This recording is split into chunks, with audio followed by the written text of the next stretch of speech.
Hi there. Very often, when you go into a focus group session, there will be one dominating party. This happens often.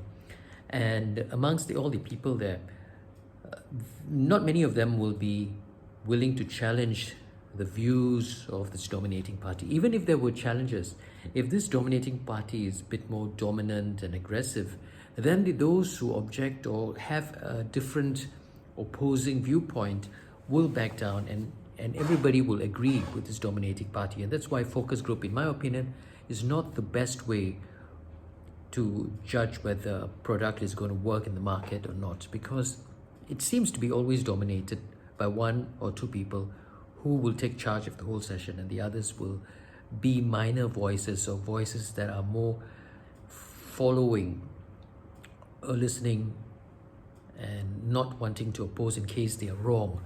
Now, I believe the reason for this is nobody knows much about anything, and not many people are willing to form an opinion in case they're wrong. So they don't want to have a wrong opinion. So rather than have a wrong opinion, they will follow the person who is more dominant, the person who speaks more.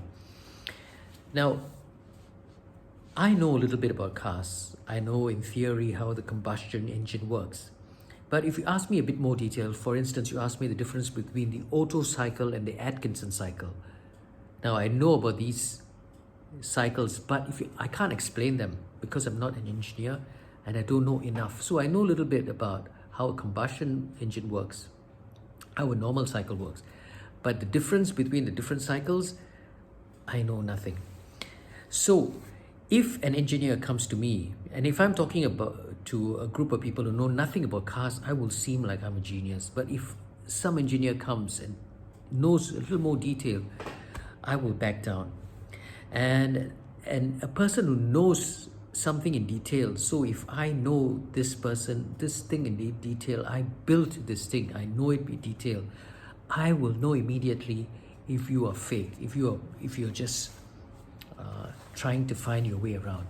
Now, I think that's what happened in this passage of the Bible when people brought a man who was a person who was possessed was not able to be healed by the disciples.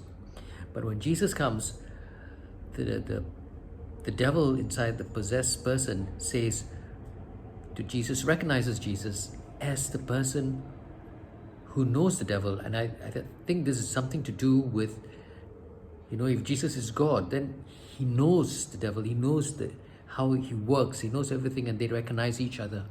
So I think that's what's happening here. Let's read the passage from the Holy Gospel according to Mark chapter 9, verses 14 to 29.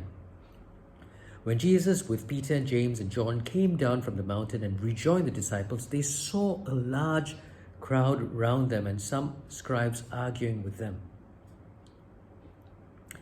The moment they saw him, the whole crowd was struck with amazement and ran to greet him. "What are you arguing about with them?" he asked.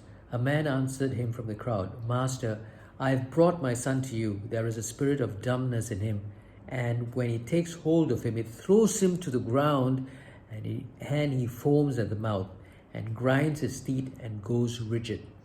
And I asked your disciples to cast it out, and they were unable to." "You faithless generation," he said to them in reply, "how much longer must I be with you? How much longer must I put up with you? Bring him to me."